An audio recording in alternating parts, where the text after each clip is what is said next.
Sodome refait surface. L'histoire de Sodome et de Gomorrhe révèle que Dieu détruisit ces deux villes par le feu, à cause de leurs mauvaises pratiques et de leur grande culpabilité, Genèse 18 à 19. À plusieurs reprises dans la Bible, les prophètes désignent la destruction de Sodome et de Gomorrhe comme l'ultime exemple du jugement divin sur les peuples impies, Ésaïe 13 versets 1 à 22, Jérémie 50 versets 35 à 40. L'apôtre Pierre déclare que ces villes ont été réduites en cendres pour servir d'avertissement à tous ceux qui suivent leur façon de vivre, 2 Pierre 2 verset 6. Pendant longtemps, ce tragique événement dissuada la pratique de mauvais comportements. Cependant, au cours des dernières décennies, beaucoup de gens ont rejeté, ignoré, voire ridiculisé ces avertissements graves, en considérant que cet épisode n'était que fable et bigoterie. À l'heure actuelle, on a tendance à promouvoir la même façon de vivre qui amena la destruction des villes de Sodome et de Gomorrhe. La Bible l'avait prédit et elle explique où cela nous mènera dans les prophéties qui sont en marche, aujourd'hui. Pourquoi Dieu fit-il pleuvoir du feu et du soufre sur Sodome et Gomorrhe? Beaucoup de gens en ont oublié, ou en ignorent délibérément, la véritable raison. La Bible déclare que, lorsque des hommes s'arrêtèrent pour rendre visite à Lot, les gens de Sodome entourèrent la maison, ils appelèrent Lot, et lui dirent, « Où sont les hommes qui sont entrés chez toi cette nuit? Fais-les sortir vers nous, pour que nous les connaissions. » Genèse 19 versets 4 à 5. Certaines versions traduisent la fin de ce verset comme suit, « Amène-les-nous pour que nous en abusions. » La plupart des commentaires bibliques reconnaissent que les hommes de Sodome étaient déterminés à satisfaire leurs désirs homosexuels. Bien que Lot leur répondit, « Mes frères, je vous prie, ne faites pas le mal. » Genèse 19 verset 7, les hommes de Sodome essayèrent d'abuser sexuellement les messagers envoyés par Dieu, Genèse 19 verset 1. À cause de ce comportement, méchant et coupable au plus haut point, Genèse 13 verset 13, les villes de Sodome et de Gomorrhe furent soudainement et totalement détruites par une intervention divine, Genèse 24 à 25. La Bible nous donne un autre exemple de châtiment divin, lié à cette façon de vivre que beaucoup considèrent aujourd'hui comme simplement différente. Les hommes de la tribu de Benjamin avaient oublié la leçon de Sodome et de Gomorrhe, et ils commirent un péché similaire. Lorsqu'un Lévite en voyage chercha un logement à Gibéa, les hommes de la ville, gens pervers, entourèrent la maison, frappèrent à la porte, et dirent, « Fais sortir l'homme qui est entré chez toi, pour que nous le connaissions. » Juge 19-22. Leur demande ayant été refusée, ils abusèrent toute la nuit de la concubine du Lévite et elle en mourut. Juge 19 versets 24 à 27. Cet acte inouï d'agression sexuelle fut à l'origine d'une guerre civile, qui détruisit presque entièrement la tribu de Benjamin, Juge 20. La Bible explique pourquoi Dieu frappa Sodome, Gomorrhe et Gibéa d'un châtiment si sévère. Les lois que Dieu donna à Moïse condamnent catégoriquement l'homosexualité. Lévitique 18 verset 22 nous ordonne, « Tu ne coucheras point avec un homme comme on couche avec une femme. » C'est une abomination, Lévitique 20 verset 13, Deutéronome 23 verset 17. Ces instructions et ces punitions ont été instaurées pour prévenir et décourager des comportements que la Bible qualifie d'abomination, d'actes mauvais et pervers. Il ne s'agit pas de l'opinion personnelle de Moïse, mais de ce que Dieu a déclaré. Ces instructions bibliques n'ont pas pour dessein de stimuler la haine entre les individus, mais de stigmatiser certains comportements nuisibles aux êtres humains et à la société. Ces révélations divines ont guidé la société pendant des milliers d'années ou jusque récemment.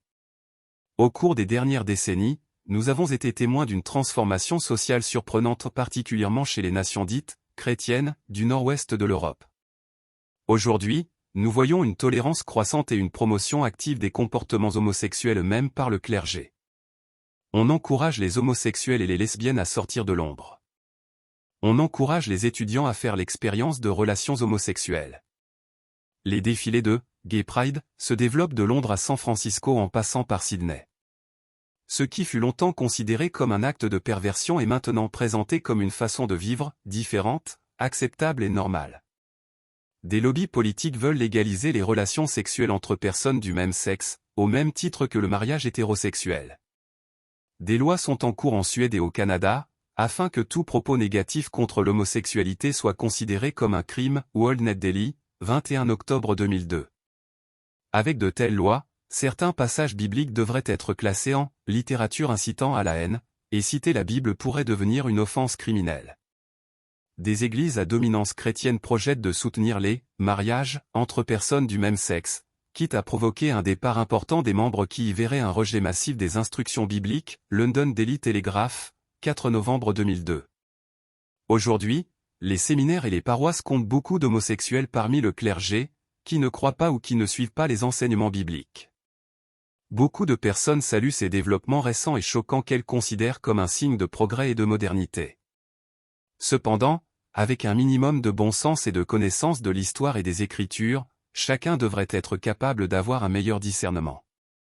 Ésaïe s'adressa à la nation d'Israël, moralement dégénérée, en ces termes, chef de Sodome, peuple de Gomorrhe, Ésaïe 1 verset 10. Il les qualifia de « nation pécheresse », Ésaïe 1 verset 4, qui s'est « révoltée » contre son Dieu, Ésaïe 1 verset 2.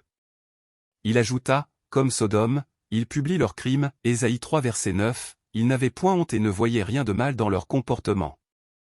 Nous en sommes exactement au même point, aujourd'hui.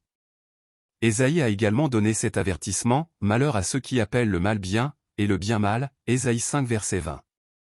Récemment, au cours d'un débat sur la question d'adoption d'enfants pour les couples homosexuels, un membre du Parlement britannique a été conspué pour avoir dit que le mariage traditionnel présentait, de toute évidence, le plus stable des environnements pour l'éducation des enfants. London Daily Telegraph, 5 novembre 2002. Un éditorial déplore « Quelle belle réussite lorsque nous voyons un président du parti conservateur blâmé comme un malpropre pour avoir dénoncé une absurdité évidente, Ibid. » Un journaliste britannique, bien qu'affirmant être homosexuel, qualifie l'ensemble des débats sur l'adoption d'enfants par des homosexuels de « discussions politiques qui tournent à la démence » et de « dérive obsessionnelle du principe d'égalité, au sein desquelles les gens craignent de dire la vérité ». Il y a longtemps, la Bible a prédit que cette situation dramatique surgirait de nouveau, et a expliqué pourquoi cela aurait lieu. Moïse a donné cet avertissement à nos ancêtres israélites, « Car je sais qu'après ma mort vous vous corromprez, et que vous vous détournerez de la voie que je vous ai prescrite, et le malheur finira par vous atteindre. » Certaines versions précisent dans la suite des temps, Deutéronome 31 verset 29. L'apôtre Paul explique, comme les êtres humains ne se sont pas souciés de connaître Dieu, Dieu les a livrés à leur sens réprouvé, pour commettre des choses indignes, Romains 1 verset 28, y compris des actes sexuels tels l'homosexualité, Romains 1 verset 24 à 27. Ces comportements apparaissent là où les lois divines sont rejetées. L'acceptation de l'homosexualité va de pair avec le déclin de la religion basée sur la Bible, à laquelle nous adhérions auparavant. Beaucoup, aujourd'hui, ont oublié que Jésus a parlé d'un jugement à venir, Matthieu 10 versets 14 à 15. Dieu déclare, « Je punirai le monde pour sa malice, et les méchants pour leurs iniquités » Ésaïe 13 verset 11. Il a prophétisé que l'ancienne ville de Babylone serait détruite comme Sodome et Gomorrhe, Ésaïe 13 versets 19 à 20, et qu'une future Babylone, des temps de la fin, subirait le même sort à cause de ses nombreux péchés, Apocalypse 11 verset 8, Apocalypse 18 verset 1 à 8. Le prophète Amos a prédit que les nations pécheresses d'Israël seraient réduites à néant comme Sodome et Gomorrhe. Du fait que nous avons rejeté les instructions divines, Amos s'écrie, « Prépare-toi à la rencontre de ton Dieu, ô Israël. »